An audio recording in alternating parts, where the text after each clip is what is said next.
Muy buenas tardes, queridos estudiantes. Yo soy la doctora Jenny María Ángela Chávez Rodríguez y en esta oportunidad estudiaremos todo lo referente a la patología genital femenina en su primera parte. Comenzamos.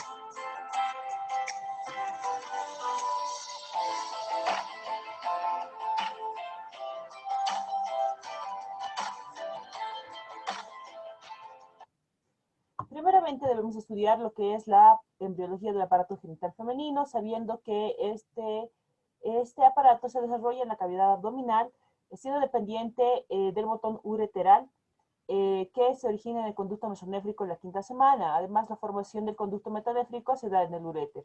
Veremos que también los conductos de Muller se desarrollan en la sexta semana y sus porciones caudales se juntan en la línea media hacia la cloaca.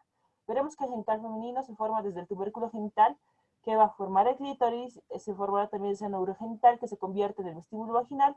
También veremos que se formarán los pliegues labios caudales, que se convierten en labios mayores, y los pliegues ureterales se convierten en labios menores. Aquí tenemos un esquema de cómo se desarrolla genéticamente el aparato genital femenino y llega a su total desarrollo. Veremos también que tenemos que repasar las partes naturales que forman parte de la anatomía normal del aparato genital femenino. En cuanto a los ovarios, veremos que estos, y repasando más que todo lo que es anatomía, veremos que estos órganos tienen dimensiones entre 4 por 1.5 centímetros, que están formados de tanto un tejido que forma la corteza y la médula. Entonces veremos así que la corteza tiene capas de células fusiformes que parecen fibroblastos gruesos, además que tiene una matriz intercelular y que relativamente presentaron también una capa externa que presentará folículos diversos en diferentes estadios de maduración. Veremos que la médula, en cuanto al ovario, se forma del tejido mesenquimal más laxo y que forma lo que son pequeños grupos de células redondeadas o poligonales con aspecto epitelial. En cuanto a las trompas de falopio, veremos que en sus distintas partes está dividida por secciones. Entonces veremos que la primera parte que estudiamos es el infundíbulo, que es la porción más próxima del ovario, y esta se encuentra en un grupo de proyección, es de serosa filiformes, que se denominan fimbras. La ampolla veremos que es la porción más ancha y gruesa que corresponde a la trompa de falopio, y es aquí donde se suele ocurrir la fertilización. El istmo es la porción más angosta que conecta a la trompa de falopio con el útero, y la región intramural, como vemos en la gráfica, es la porción delgada que atraviesa el miometrio finamente y se comunica con la cavidad endometrial. En cuanto al útero, veremos que es un órgano, en el adulto nudíparo será un órgano muscular hueco con forma de pera. Veremos que sus medidas pueden variar dependiendo de varios factores en cuanto a la edad, el ciclo menstrual y también la paridad que tenga la paciente. Veremos que desde el punto de vista anatómico está dividido en tres regiones principales: el cuerpo, el fondo y el cuello o cuello uterino o cervix. Veremos también que en cuanto a ya introduciéndonos a lo que es la patología del aparato genital femenino como tal, esta es ocasionada en algunos aspectos por infecciones que se pueden dar del tracto genital inferior. Veremos que puede ocasionarse por el virus del herpes simple, infecciones fúngicas, tricomonas vaginales y gardnerella vaginales. Entre los factores que ocasionan también lo que son infecciones del tracto genital femenino, veremos que en este proceso se puede reconocer a la gonorrea, Neisseria gonorrhoeae, como un agente patógeno que ocasionará que las mujeres presenten un flujo vaginal alterado, hemorragias también entre periodos menstruales y dolor al orinar, lo que también desarrollando un cuadro crónico, veremos que las pacientes pueden desarrollar infertilidad y una enfermedad pélvica inflamatoria. Veremos así que en cuanto al concepto de lo que es en realidad la enfermedad pélvica inflamatoria, veremos que este es un síndrome clínico infeccioso del tracto genital superior que generalmente es el resultado de una infección ascendente, pudiendo llegar a afectar su evolución en este caso, endometrio, provocando endometritis, a las trompas de falopio, provocando salpingitis, a los ovarios, provocando oroforitis, y las trompas y ovarios, cuando se afectan como tal, se presentará un absceso tubo ovárico.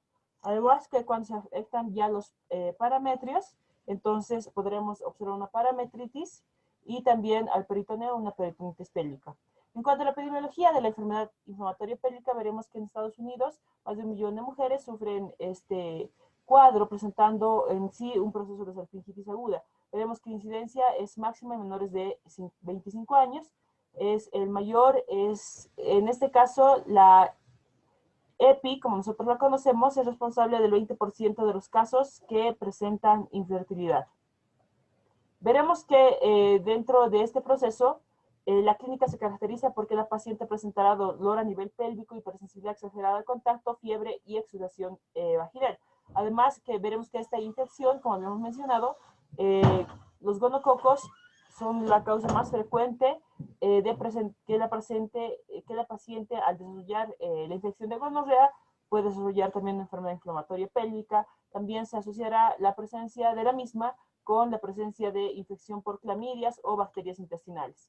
En cuanto a la enfermedad inflamatoria pélvica, veremos que los factores de riesgo y factores protectores, en cuanto a los factores asociados para desarrollar este tipo de enfermedad y los factores de riesgo, veremos que la paciente tendrá una vida sexual activa. Además, se ha reconocido que la promiscuidad o tener muchas parejas sexuales representa un factor importante de riesgo para presentar esta enfermedad inflamatoria. Veremos también que la paciente puede ser que haya presentado también episodios previos de una EPI, menstruación o ectoprión cervical, también la presencia del dispositivo intrauterino que se ha asociado a la infección por actinovesis israelí y duchas vaginales que empujan las bacterias hacia el tracto genital superior.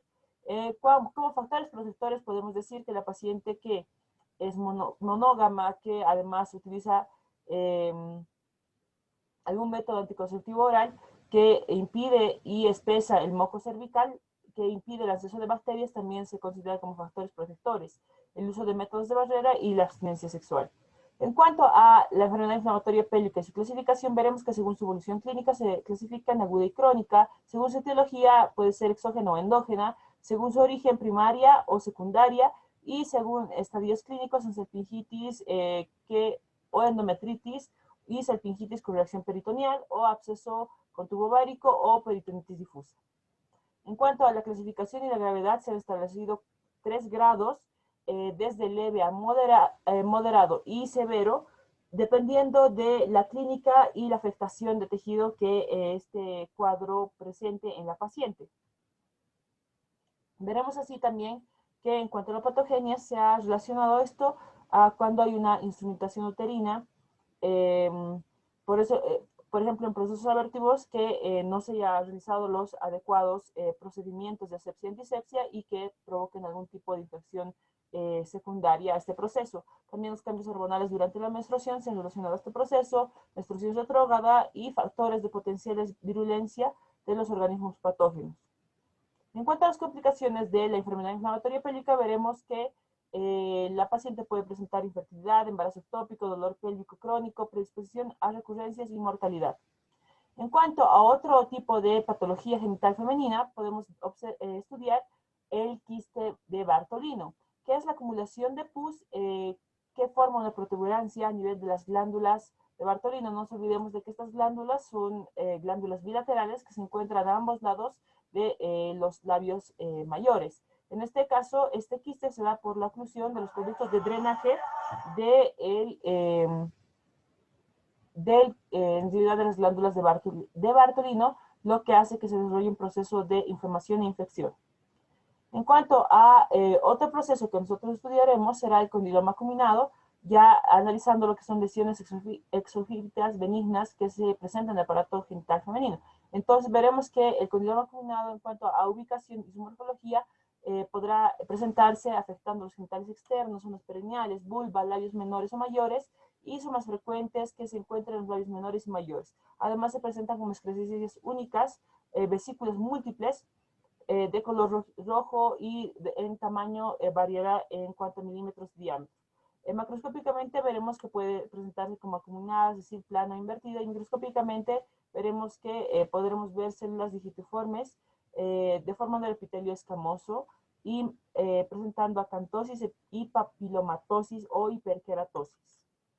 Entonces aquí vemos múltiples lesiones que están afectando en este caso a la paciente de lo que sería el condiloma combinado con vesículas diseminadas a nivel de los labios mayores. En cuanto a otras lesiones ya neoplásicas escamosas vulvares, veremos la neoplasia intraepitelial vulvar y carcinoma vulvar, que corresponden de 1 a 3 de los casos que se diagnostican como carcinomas baseloides o verrugosos relacionados con infecciones del virus papiloma humano. En el 2/3 de los casos restantes se relacionan con la presencia de carcinomas epidermoides queratinescentes no relacionados con el virus del papiloma humano. Además, los carcinomas baseloides y verrugosos se originan a partir de lesiones precancerosas in situ denominadas neoplasia intraepitelial vulvar clásica. Entonces, aquí vemos los diferentes cambios de tejido en cuanto a biopsia que se realizó para el estudio de análisis de una neoplasia vulvar y carcinoma vulvar, donde observamos la presencia de una hiperkeratosis en las células que se encuentran en la superficie. Veremos que otro proceso que nosotros tenemos que estudiar es el cervix y las inflamaciones que ocurren a nivel cuello uterino.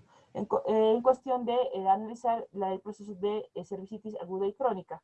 Este tipo de inflamación del cuello uterino puede ser de forma linfocítica, que se puede presentar por la mezcla de células polimorfonucleares y linfocitos en el frotis. Además, las células epiteliales mostraron una intensa tinción eosinofílica que consiste en cambios en el núcleo celular. Entonces, este proceso se da a veces por afectación de dos factores que vamos a ver, que son los lactobacilos y el pH. En cuanto a los lactobacilos, estas son bacterias protectoras del cuello uterino que dominarán el ecosistema microbiano cervical y vaginal. Además, estas son las encargadas de producir el ácido láctico, que es un factor protector, y también el peróxido de hidrógeno, que suprime el crecimiento de especies patógenas y saprófitas de algunas bacterias.